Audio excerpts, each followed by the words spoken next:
On vous laisse aller vous préparer, on vous suit et on se retrouve tout à l'heure pour vos impressions. Yeah, I told him I'ma hit it out of stance. I deserve another 100 bands. I deserve another 100 fans. Told them this was always in the plans. I just did it cause they said I can. Blowing euros when I'm down in France. Labels asking how I build a brand. Told them put a check up in my hands. Do I got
On revoit.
Il y a ta queue.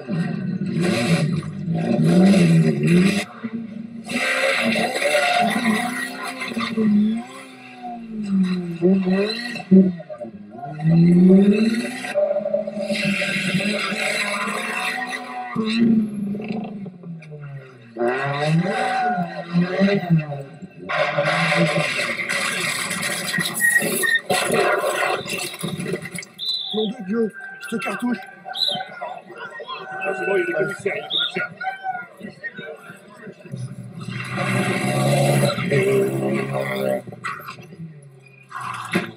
Oh là là, crochet ça,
J'ai gagné un concours, mais je sais pas ce que c'est.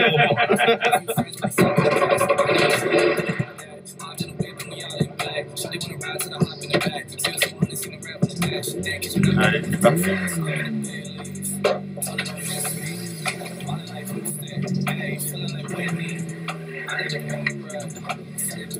Déjà, je te remercie vraiment de m'accepter avec toi. Mais moi, j'ai pas eu le choix, hein, c'est Canal, hein, il faut remercier. Ça te fait pas plaisir que je sois avec toi? C'est toujours sympa de partager la passion qu'on fait, parce que quand on la vit de l'extérieur et quand on la vit de l'intérieur, tu verras, c'est pas pareil. Donc ça, c'est mon levier de vitesse. Ouais. Ça, tu sais ce que c'est? Le frein à main. Le frein à main. Ce petit bouton là. Pour repasser en marche arrière. C'est ça, c'est pour déverrouiller la marche arrière. Ouais. Ce petit bouton là, là. Pour le maintenir en position. Mais il fait tout. Il fait tout. Hein. Après, sur mon volant. Ah mais ça, je veux bien savoir, pardon. Ici, j'ai mes différentes cartos moteurs. Ouais. Pour gérer un peu selon les conditions. Et en course, tu peux les changer du coup. Ouais, j'appuie là et ça change. Tu vois, ce petit truc qui change là. 3, 2, 1. Ok. Et ça, c'est la rampe de phare. Et ça, c'est ma femme qui m'appelle. Tu dois me dire à quel moment je dois freiner. Non. Et si tu me dis pas, je freine pas. Hein. Merde. Mais bon, on fait le départ. Ouais.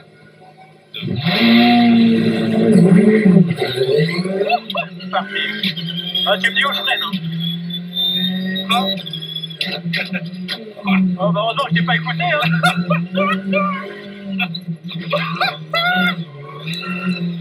Oh la vache! C'est qui le roi de la confiture? Oh la vache! Ça glisse un peu, hein. Oh le... c'est énorme!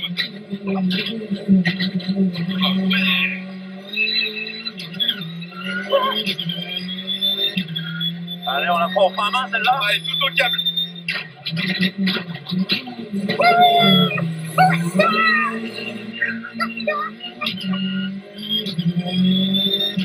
Oh, c'est magnifique, tout en glisse, ça!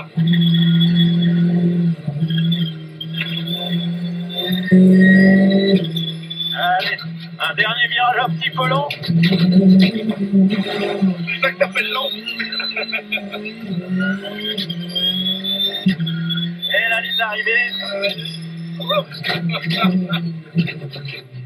Ça a été? Merci 1000 fois! On est un peu rajouté, hein. Ça c'est à peine vu. C'était pour toi public. Ça manque un peu d'efficacité, hein. Mais pas peut-être ça à rallye jeune. Ouais, Ce sera pas très efficace. Hein. Ah, c'est exceptionnel.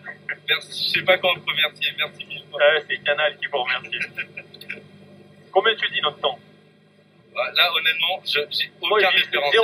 0,85. Fais voir. 0,85, tu dis 0,71. 0. Oh putain, pourtant, on a vraiment fait des guignols. Hein. Eh, t'es plus rapide que ce que tu penses. Tu serais pas champion de France. Hey, feeling like Whitney. I need a bag, bruh. Send it through quickly. I'm making his dog like I'm in a big league. Comment ça s'est passé? Exceptionnel, tout en glisse, que de l'émotion, que de la passion.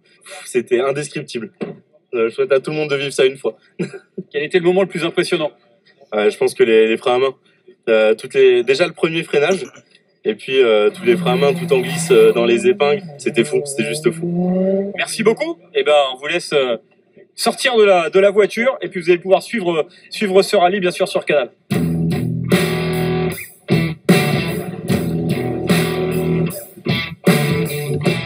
Bon, Johan, on a vu que Geoffrey était ravi. Et comment vous l'avez trouvé, vous? C'est bon, vous le gardez? Ouais, il était top, hein, il était top, c'était un bon public, il était heureux d'être là, ça fait vraiment plaisir d'avoir partagé ce moment avec lui. Il connaît bien le sport auto, donc on a pu échanger sur des trucs un peu plus concrets qu'on connaît bien l'un et l'autre. C'était très sympa.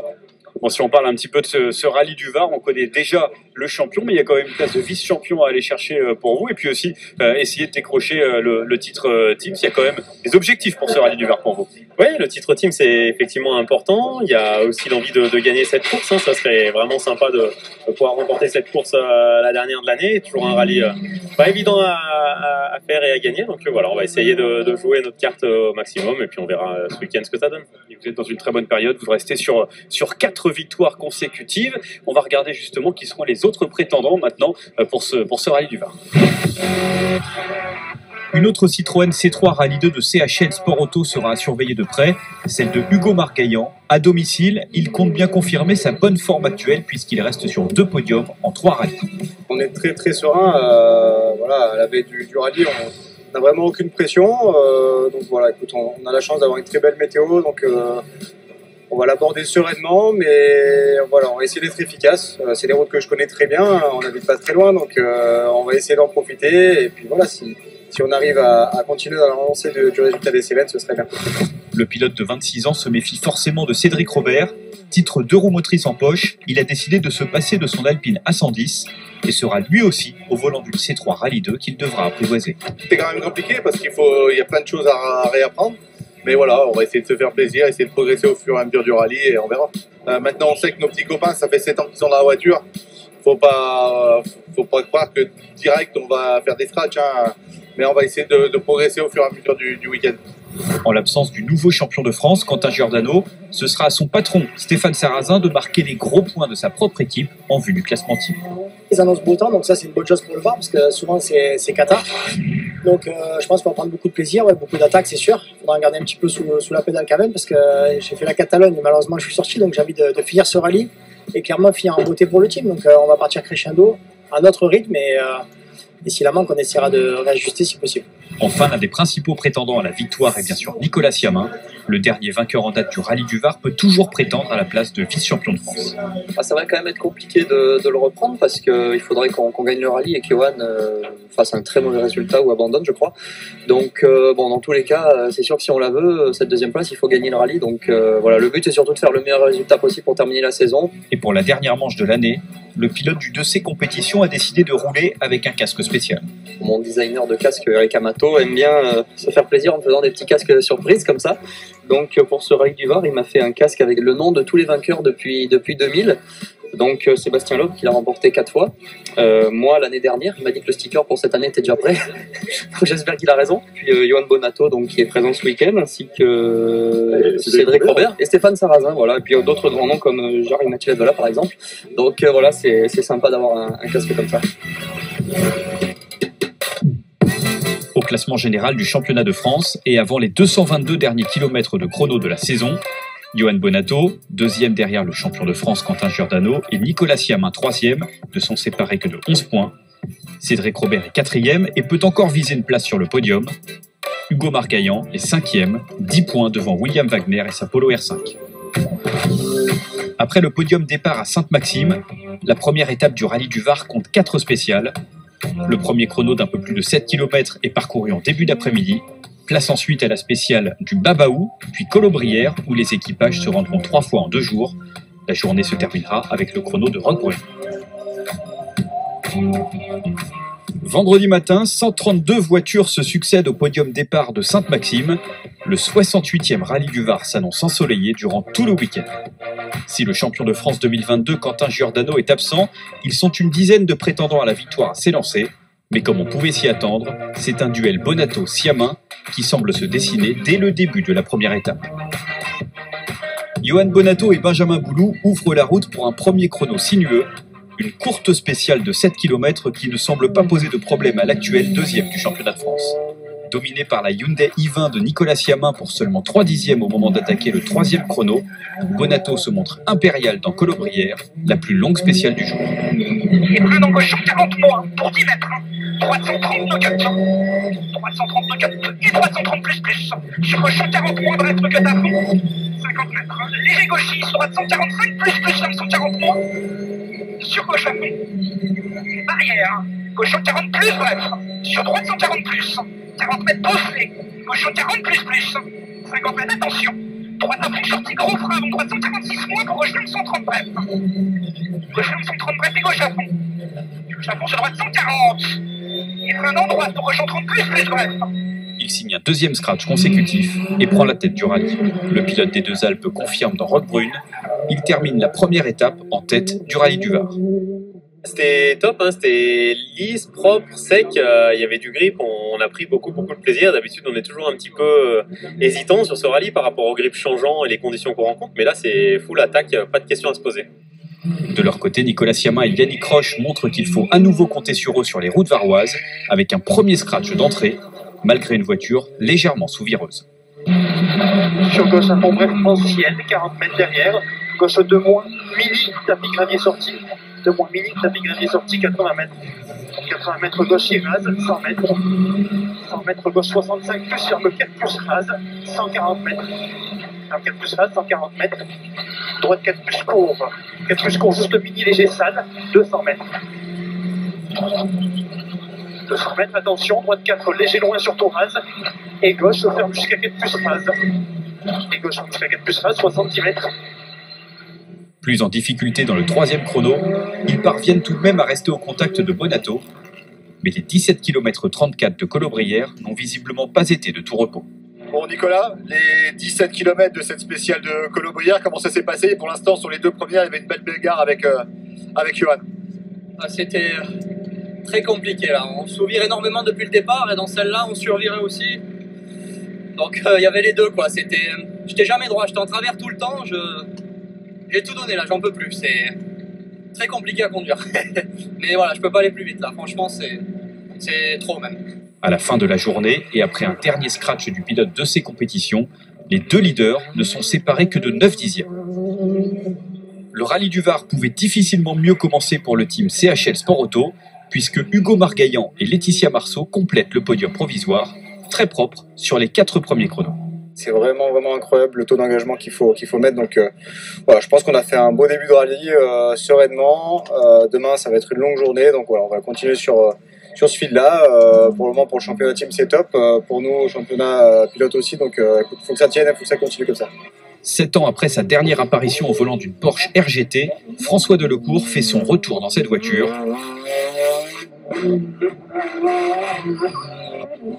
Le vice-champion du monde 93 est engagé avec Jean-Rodolphe Guigonnet au volant d'une Porsche 911 GT3 Cup. La voiture est toute neuve, hein, elle n'a jamais roulé, c'est le premier rallye avec, donc on va débriefer ce soir, il y a pas mal de choses à voir. On s'aperçoit que c'est pas les routes idéales à Le Var, même si c'est magnifique, les routes sont splendides, mais pour la Porsche, ça a tendance à danser, sauter beaucoup. Dans la 1, surtout la seconde partie de la 1. À la limite, Babaou, ça roulait pas mal. Colo aussi, j'ai attaqué pas mal. De temps en temps, j'entendais pas trop les notes. Et puis la 4, ça a été abominable. La 4, Roquebrune, on connaît de toute façon. Je l'ai fait en Aston, j'ai fait avec toutes sortes de voitures. Et là, la Porsche, c'est complexe parce qu'on avait des pierres au milieu de la route. Parmi les récompenses encore à attribuer, le trophée Michelin Amateur. Et comme prévu, la bagarre est toujours aussi intense entre Sarah Rumeau et Ludovic Godard. Vendredi soir, c'est la Corsa Rallye 4 de la championne de France des rallyes féminins qui domine la Clio 3 RS de Godard, grâce notamment à un passage parfait dans l'avant-dernière spéciale du jour. Enfin, premier rallye mouvementé pour Pierre Rocher au volant de l'Alpine. Il perd les freins à l'arrivée de la 3e spéciale et vient percuter l'A110 de Grégory Fontalva. 2 scratchs partout dans le match qui se dessine en tête entre Johan Bonato et Nicolas Siamin et moins d'1 seconde au général entre les deux pilotes. 3e, Hugo Margaillan n'est jamais sorti du top 4 sur les 4 chronos du jour. Attention à Stéphane Sarrazin qui n'est qu'à 2 secondes 2 du pilote CHL Sport Auto. 11e place pour François Delecourt au volant de sa Porsche. Et puis à noter la sortie de route sans gravité de Mathieu Arzano et Romain Roche dès la 2e spéciale. Ils ne pourront pas repartir le samedi. Au pied du podium, ici à Sainte-Maxime, avec deux lauréats qui avaient encore des choses à gagner, des choses importantes sur ce rallye du Var, Sarah Rumeau et Christophe Lucureux, le boss de l'équipe CHL Sport Auto. On va commencer par Sarah Rumeau. Alors Sarah, au CV, vous avez coché pour la 2e fois le titre féminin, ça c'était dans la poche, mais il y avait quand même un sacré challenge à aller décrocher ici au Var. C'était le trophée Michelin amateur avec la perspective d'avoir un volant le temps au moins d'un rallye, d'une rallye 2 la saison prochaine. Donc il fallait terminer devant Ludovic Godard. Mission accomplie ici au Var. Oui, tout à fait. C'est vrai qu'on est revenu ici avec un seul objectif. Pour le coup, c'était plus simple dans notre tête. Parce que jusque là, on jouait sur le tableau le championnat de France féminin et le trophée Michelin. Donc, des fois, c'était quand même compliqué pour des objectifs de course. Donc, finalement, on a su le gérer jusque-là. Et comme je le disais, on est arrivé un peu plus tranquille ici avec un seul objectif qui était clair, net et précis. C'était justement d'être devant Ludovic. Je savais pas comment ça allait se dérouler cette course. Finalement, on n'a pas été épargné. On a eu plusieurs petits soucis sur la voiture, mais finalement, on a su rester focus. On voulait faire le travail en fait sur les 2 premiers jours pour que justement sur cette dernière matinée, on soit un peu plus tranquille, j'ai envie de dire. Donc jusque là, on avait 3 minutes d'avance avant de commencer cette matinée. Donc on était un peu plus relax, si j'ai envie de dire. C'était cool. On vous voit avec dans l'intérieur de la voiture de cette Opel Corsa Rallye 4 avec votre copilote Julie Amblard. Encore une très belle saison pour vous deux sur cette saison. Donc le prochain step, ça sera au moins un rallye avec une grosse voiture, une 4 roues motrices la saison prochaine. Au moins. Non, alors voilà, c'est vrai qu'on va se préparer parce que voilà, c'est quand même un sacré step. Hein. C'est vrai que d'une neuromotrice à une 4 roues, il y a quand même beaucoup de différences. Mais maintenant, on a la trêve hivernale pour se préparer. De quoi sera fait l'année prochaine, je peux pas le dire, mais dans tous les cas, on aura déjà une bonne manche. On va bien la choisir pour en profiter un maximum.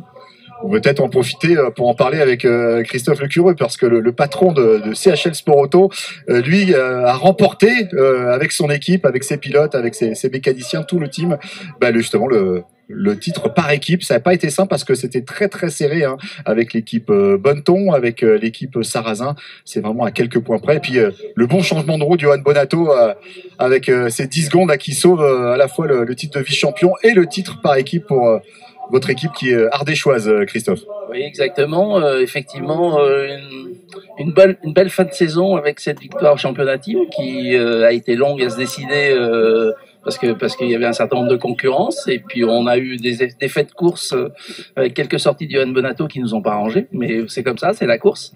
Et effectivement, c'est un travail d'équipe, c'est la 6e fois, c'est la 6e saison qu'on remporte ce titre, donc ça montre un petit peu le travail accompli, ça montre la montée en compétence de l'ensemble du team. Je suis très fier de l'ensemble de l'équipe, c'est un très beau résultat.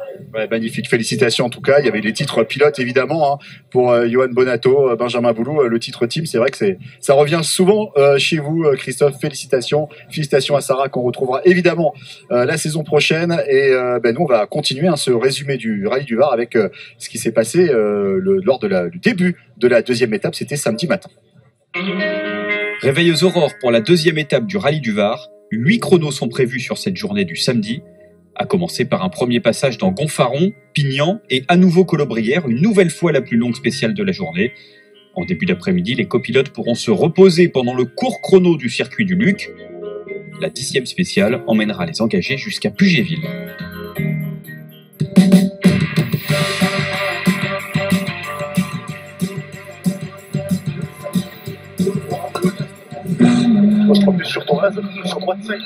Épuisé à l'issue de la première étape, Nicolas Siamin est en bien meilleure forme au moment d'attaquer la journée de samedi. Un peu léger tard, 60 mètres, droite 1 plus rase, dans gauche 80. Avec son copilote Yannick Roche, ils mettent beaucoup de rythme d'entrée dans le premier chrono de 13 km 65, pourtant très bosselé au départ.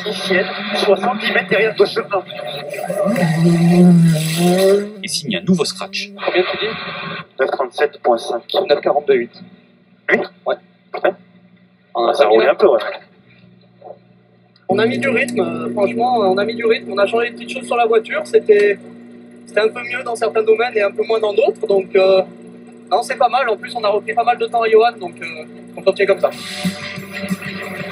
Grâce à cette spéciale largement dominée, le pilote de la Hyundai i20 conclut la première boucle du jour avec une avance de près de 2 secondes sur Johan Bonato.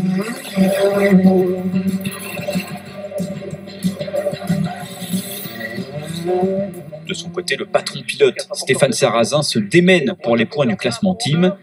Le champion de France 2004 attaque parfaitement la 2e étape en terminant 2e de la spéciale numéro 5 à 4 secondes de Siamin.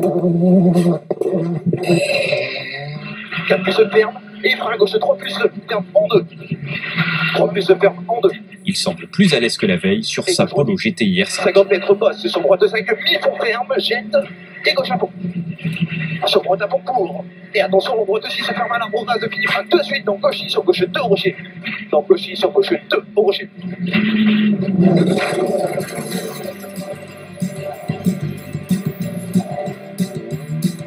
Coup dur, en revanche, pour son pilote de la Polo numéro 7, William Wagner, 5e au classement du rallye. Il continue d'être handicapé par des problèmes de frein. Il y a toujours quelque chose. J'ai le pile qui marche pas dès le début dans la spéciale. Et là, arrivé au sommet, là, au parking à mi-spécial, la voiture, elle freine toute seule. J'arrive même plus à accélérer. C'est un truc de fou, ça. C'est un truc de fou. Très en difficulté, le franco-belge part à la faute dans le dernier chrono de la matinée et sort de la route sans pouvoir repartir. Les deux C3 de Johan Bonato et Hugo Margaillan de l'équipe CHL prennent un avantage important face aux Sarrazin Motorsport. Solides, ils ne sont encore jamais sortis du top 3 au général. Mieux, le vainqueur de la 208 Rally Cup 2021 signe un premier scratch sur cette manche dans le chrono de Colombrier. 60 mètres, droite 145 juste, dans gauche 145. Sur droite 150 à fond. Pour gauche 150 en frein, dans gauche 140, tenir, dans droite 95, sur gauche 95 tard, 60 mètres, gauche 135 en frein, sur droite 90, ouvre 125, 30 mètres.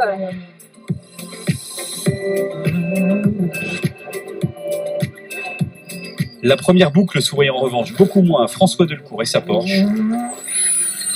50 mètres, gauche 115, qu'est-ce qui s'est passé? Tu l'as crevé donc? Ouais. Victime d'une crevaison dans Gonfaron, il se fait une belle frayeur. J'ai pas compris, il y a une crevaison lente et j'ai failli me virer parce que c'est arrivé brutalement après, mais c'était une crevaison lente. Et j'ai récupéré la voiture, je sais pas comment, parce que j'ai rien touché pourtant, mais il y a beaucoup de cailloux sur la route. Dans l'impossibilité de changer la roue, il doit jeter l'éponge.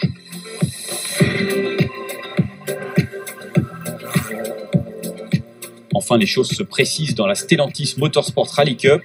Réan Gani, leader au moment d'attaquer ce rallye du Var, est victime d'une casse moteur dans la 6e spéciale.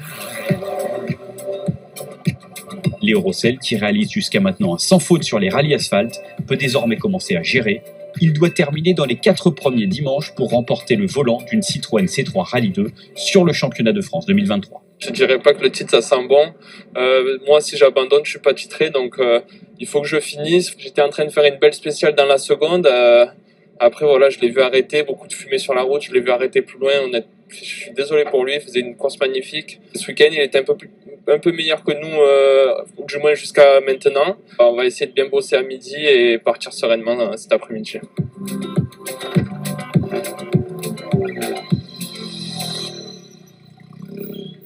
Un dimanche en famille à Sainte-Maxime, la famille Rossel, bien représentée avec moi sur ce plateau au pied du podium de cette dernière manche du championnat de France. C'était également la dernière manche, la conclusion de la saison de la Stellantis Motorsport Rally Cup, remportée par Léo Rossel. Vous avez dominé la saison sur asphalte, hein, Léo. Alors c'est un championnat évidemment qui se dispute à la fois sur asphalte et sur terre. Il y avait un dernier duel face à Réan Gani, le pilote de la Réunion.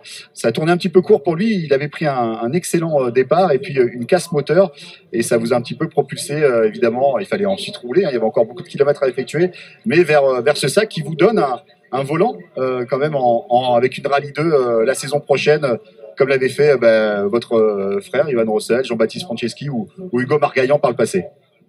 Ouais, c'était pas un rallye évident. Il avait mis la barre très haut en début d'épreuve. J'arrivais pas à le contrer. J'étais pas super à l'aise avec la voiture comme j'avais eu l'habitude d'être sur l'asphalte. Et voilà, on a beaucoup travaillé entre les spéciales, aux assistances. Et j'avais quelqu'un à côté de moi qui me disait lâche pas, ça va le faire. Il peut pas continuer à avoir ce rythme jusqu'au bout. Mais non, honnêtement, je suis très content. On a fait une super saison, 4 victoires sur 6. J'égale les records qui avaient été faits à un Peugeot, sauf que nous, c'est sur 6 manches. Donc honnêtement, super content. Le point un peu négatif, c'est de ne pas avoir performé sur la terre. On a manqué un peu de chance. Mais non, super content de l'équipe, de la voiture. Et voilà, c'est que du bonheur. Bon, le coaching, c'est le frère, hein, Johan, champion de France des rallyes en 2019, champion du monde l'an passé en WRC3. Et j'imagine que c'est quand même un luxe de l'avoir à vos côtés pour à la fois régler la voiture, les conseils de pilotage tout au long de la saison. Vous étiez imposé aux Cévennes, aux Vosges, et voilà, et au Mont Blanc, c'est ça? Ouais, je sais pas si c'est un avantage parce que des fois on prend des petites roustes. Mais non, honnêtement. Ouais, il a 2 ans de plus, Johan. Faut se faire respecter, Léo. Ouais. Mais bon, quand lui il roule, des fois je le regarde à la télé et jamais aussi. Donc c'est donnant. Bon, Johan, vous êtes fier évidemment du frangin. Ouais, moi je suis super fier de l'équipe. Franchement, honnêtement, je pense que tous ces jeunes, ils ils essayent de faire du mieux possible, mais cette année, je l'ai vu passer un step dans sa préparation, dans son envie. Il a encore besoin de progresser. Et je pense qu'avec Guillaume, ils ont envie vraiment de passer des steps et de se préparer encore mieux. Donc, j'ai pas pu l'accompagner comme je voulais depuis qu'il a commencé en rallye. L'année dernière, ça a été une saison compliquée. Il est reparti à 0 et on a décidé de prendre ce programme. On s'est engagés tous à 300%, que ça soit l'équipe, Thibault le mécano, mes parents, tous les mécanos derrière, les ingénieurs. Et voilà, on n'a rien lâché. Il y avait tout pour lâcher à un moment donné. On a doublé les points, on a abandonné sur ce rallye, mais on n'a jamais rien lâché encore hier matin. Donc voilà, super content de l'équipe, super content de lui et de tout le monde.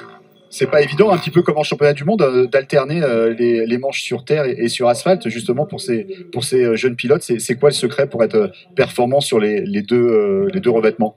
Ouais, le secret, il est simple. On voit que le championnat de France se professionnalise de plus en plus, les coupes aussi.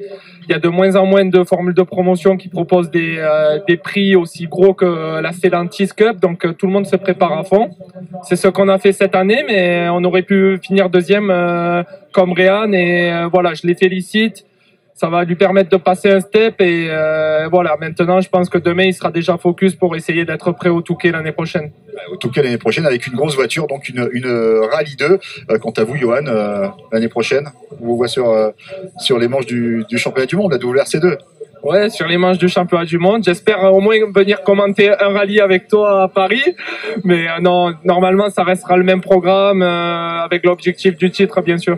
On suivra ça avec attention. En tout cas, félicitations à Léo Rossel. On le retrouvera au Touquet, donc sur une Rallye 2 sur ce championnat de France des rallyes. Tout de suite, la suite de ce rallye du Var avec la deuxième boucle du samedi après-midi.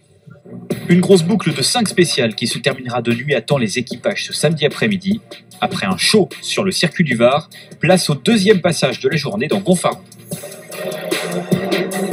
Parti avec une seule roue de secours, Yoann Bonato crève à l'avant gauche sa première crevaison de l'année. Le pilote du CHL perd 1 minute et se retrouve 4e au scratch. 70. Et droite à pour permettre 40 mètres à la vide, 133 à l'arrière. Sur gauche, 30 plus. À fond. Oh. 30 mètres à 133. Droite 133, ouvre. Ok, on continue, 5 km. 130 plus. Sur gauche, 40 long. 40 long fini, frein pour 10 mètres, droite 130 plus. Il arrive. Oh putain, il est là. 120 mètres gauche, 5 plus court, rase. 5 plus court, rase. 40 mètres, je sentais le 40 mètres gauche, rase ancienne. Gauche, rase ancienne. Et droite, 6 court, rase. 50 mètres derrière. Une bonne opération pour son principal adversaire Nicolas Siamin, qui peut dépasser la C3 sans trop perdre de temps.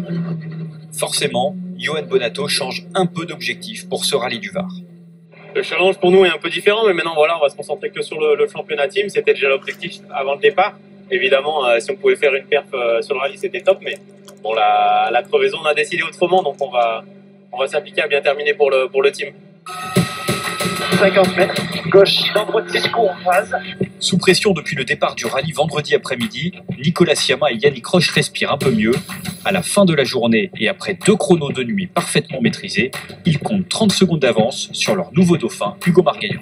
50 mètres, gauche 42, ferme léger, tout est bon en pression. 42, ferme léger, 50 mètres, droite 3 plus court tenir. Pas mal, on est pour plus court tenir, oui, je pense. Ouais. Plus court tenir et droite 3 plus court tenir. Dans gauche 5 plus court.